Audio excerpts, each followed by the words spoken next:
Retour à Libreville et on parle fin de la campagne de sensibilisation pour le compte de l'estuaire vendredi, initiée par la Direction générale de la prévention du sida, débutée le 14 mai dernier. Cette campagne a permis aux jeunes de connaître cette maladie aux lourdes conséquences. Voyons cela avec Daniel Bouka, Paul Jessica Nkol Noutoum. Fin de la sensibilisation contre le virus de l'immunodéficience humaine, source de la maladie dit sida pour le compte de l'estuaire.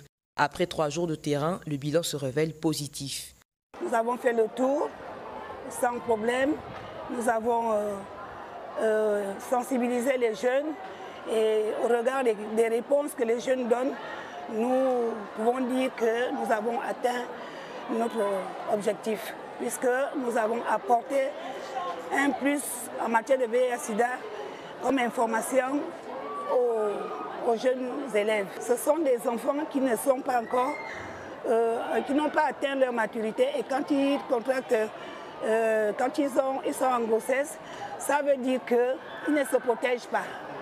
Ils ne se protègent pas, donc ils sont exposés. Donc le problème, c'est qu'ils sont vulnérables. Ils ne se protègent pas, ils peuvent contracter le VIH/SIDA, les IST, et les protègent précoces. Des échanges fructueux avec cette frange de la population ont été au rendez-vous. Ces jeunes ont eu l'occasion d'en apprendre plus sur cette pathologie aux lourdes conséquences afin d'adopter des comportements plus responsables. J'ai retenu que le sida se transmet par la voie sexuelle et l'allaitement par la maman à l'enfant. Et ceux qui ont le sida, on ne doit pas le mettre de côté et toujours rester confiance envers eux. Ne pas les éloigner. Une personne qui a le sida doit vite aller se faire dépister. Acteur majeur dans la prévention contre les maladies et infections sexuellement transmissibles, la Direction générale de la prévention sida veut par cet acte participer à la diminution des cas atteints du VIH au Gabon, qui par ailleurs se lève à près de 30% selon des récentes études des sources officielles. Voilà, on peut être infecté par le VIH/SIDA et être victime d'une grossesse précoce. D'ailleurs, le sujet a fait l'objet du lancement de la caravane jeunesse et santé en termes de sensibilisation sous le thème lutte contre les infections sexuellement transmissibles et prévention des grossesses précoces en orphelinat. Campagne dédiée aux enfants vivant dans les centres d'accueil et orphelinat. Reportage Marlène Bina et Varis Ndoutoumou.